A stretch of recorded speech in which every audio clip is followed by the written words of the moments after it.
Assalamualaikum warahmatullahi wabarakatuh. Kembali lagi bersama kami Santri Tulen. Kali ini kami akan membahas seputar permasalahan yang terjadi di masyarakat.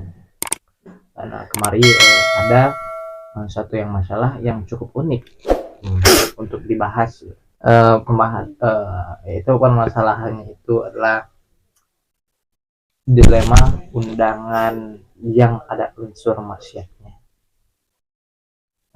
Di dalam masalahnya itu adalah contoh kita samarkan namanya yaitu Kang Ridho.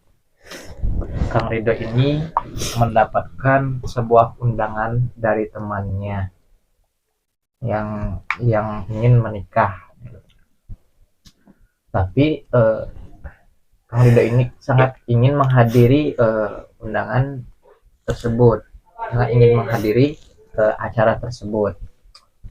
Tapi Kang Ridho ini bingung apakah dia harus menghadiri acara tersebut atau tidak, dikarenakan Kang Ridho ini sudah mengetahui bahwasanya di acara tersebut pasti dia akan melakukan sebuah kemaksiatan, atau di acara tersebut itu ada unsur-unsur maksiatnya gitu, seperti mungkin dangdutan atau para tamu undangan yang lain yang tidak menutup aurat, atau bercampurnya antara laki dan perempuan ya, dan itu pastinya sudah sangat masyhur ya untuk di zaman sekarang. Nah, oleh karena itu Kang Ridho ini dia bingung dan dilema apakah dia harus mendatangi acara tersebut atau tidak. Nah, hari ini kita kedatangan narasumber yang mungkin akan membahas hal tersebut. Silahkan Kang Jun, barangkali sudah siap dengan jawabannya. Kenapa Anda mengundang saya untuk membahas soal ini? Emang di diri saya ini ada apa gitu? Karena di diri Anda itu terdapat cahaya hijau. Wow, Ya. menarik. Oleh karena itu mungkin sangat menarik sekali kalau Anda ingin menjadi narasumbernya gitu. Baik, ya terima kasih Mas Ajis ya. Sebelumnya bukan saya sok tahu tentang kasus ini, memang ini perlu dibahas karena ini sudah realita banget ya, bahwa ketika kita diundang sama teman-teman itu di dalamnya terdapat unsur-unsur maksiat seperti ya tadi yang disebutkan oleh Pak Ajis. Nah, jadi kan kita dilema apakah harus hadir atau tidak. Nah, saya di sini akan mengambil konsep yang ada dalam kitab Hawi Kabir, bahwasanya itu konsep dasar dari apa, ketika kita diundang oleh teman-teman atau sama siapa, itu hukumnya fardu. Hukumnya fardu. Hukum asalnya ya. Hukum asalnya fardu. Jadi kita itu harus cek bahasa Sunda nama nyimponan. Nah, kemudian kalau semisal ada unsur maksiat, apakah fardu itu masih ada? Nah, ketika ada unsur maksiat, maka fardunya itu menjadi gugur karena ada unsur maksiat. Tapi ada dua hal. Kalau semisal kita ini akan bisa ingkar kemudian menghilangkan kemaksiatan tersebut, maka kefarduannya itu menjadi wajib. Kefarduannya itu masih ada. Tidak gugur gitu. Tidak.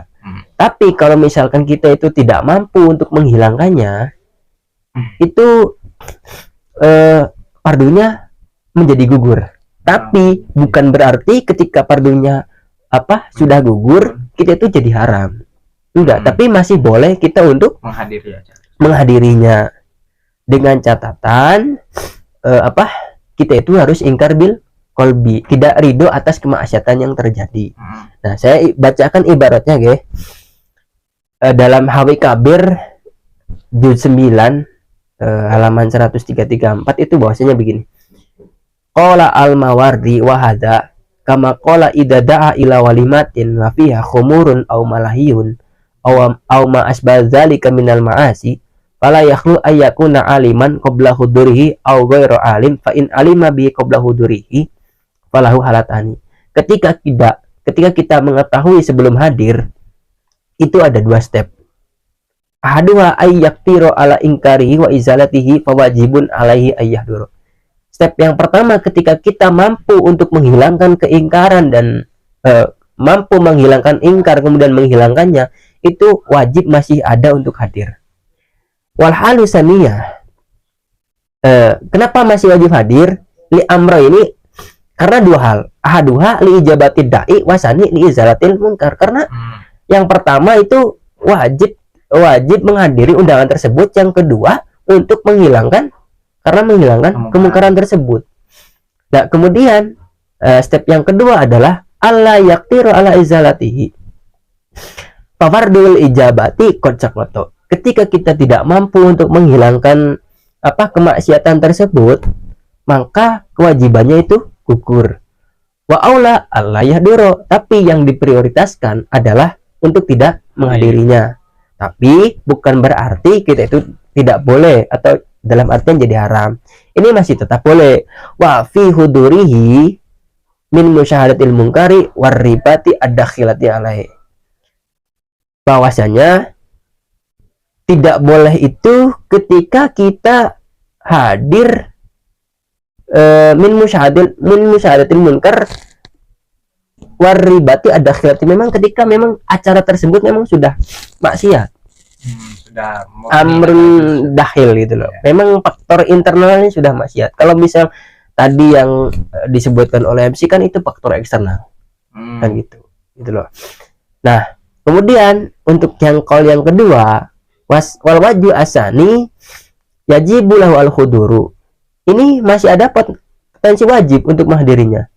Wa in kurihalahu li annahu rubama ahsamuhu hudurahu faqafu wa aqsuru wa qad hukiya annal Hasan al-Basri Muhammad bin Ka'ab al-Qurtubi du'iya ila walimatin wasami'a munkaron faqama Muhammad liyam syarifa fajadabu al-Hasan wa qala ijlis wala yamna'uka maksiatuhum min ta'atika.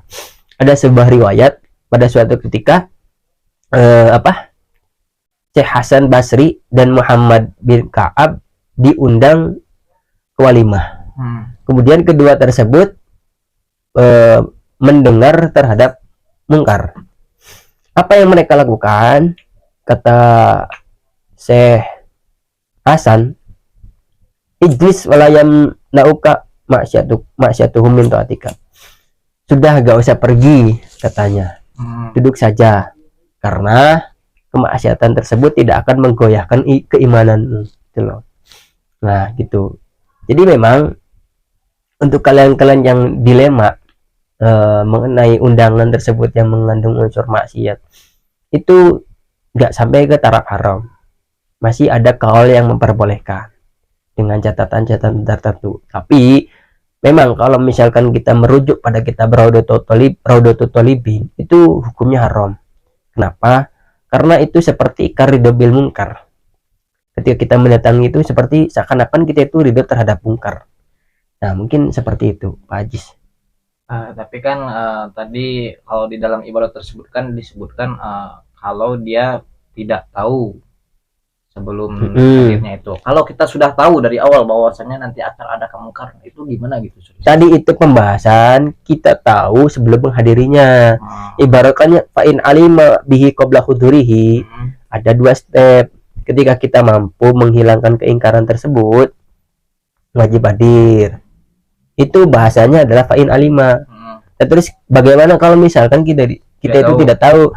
Wa in lam ya'lam bima fil walimati minal ma'asi fa alaihi al ijabatu. Ketika kita tidak tahu yang akan kita hadapi itu ada maksiat atau tidak, itu ya wajib untuk ya, terlepas nanti apakah ada maksiat di acara tersebut atau tidak, maka karena kita tidak tahu, maka tetap masih dihukumi wajib ya untuk datang ke acara tersebut. Nah, jadi gitu ya para teman-teman, kalau ketika kita dilema untuk menghadiri sebuah acara yang ada maksiat di dalamnya itu, maka kita dikasih beberapa pilihan. kalau sekiranya kita kuasa atau kita mampu untuk menghilangkan kemaksiatan di dalam acara tersebut, maka itu hukumnya masih tetap wajib gitu. Tapi seandainya kalau kita tidak mampu untuk menghilangkan kemaksiatan di dalam acara tersebut, maka kita cukup ingkar fil qalbi saja, bukan berarti kita tidak boleh untuk menghadiri acara tersebut ketika kita telah mengetahui di dalam acara tersebut itu sudah ada unsur kemaksiatannya, dengan catatan maksiatnya itu bukan faktor eksternal dari acara tersebut gitu. Contohnya seperti dangdutan di acara nikahan gitu ya, karena acara intinya itu adalah nikahan, sedangkan dangdutnya itu adalah sebuah tambahan dari acara tersebut, maka itu masih disebut faktor eksternal ya. Maka dari itu kita tetap wajib untuk menghadiri acara nikahan tersebut, tapi ketika kita tidak mampu menghilangkan kemaksiatannya, maka kita cukup ingkar fil qalbi saja gitu. Sebagaimana terdapat di dalam ibarat hari kabir tadi ya, yang telah dibacakan oleh teman saya. Mungkin bisa dimengerti ya teman-teman. Bisa. Oke, untuk ibaratnya nanti Menyusul. cantumkan di kolom komentar. Kolom komentar Nanti dibaca mungkin atau disalin gitu. Barangkali ya teman-teman ada yang masih kurang mengerti, silahkan nanti ditanyakan lagi karena di YouTube kami itu terbuka untuk siapa saja yang ingin bertanya atau ingin berdiskusi. Teman kami siap untuk melayani. Sekian dari kami. Wallahul muwaffiq ila aqwamit thoriq. Assalamualaikum warahmatullahi wabarakatuh.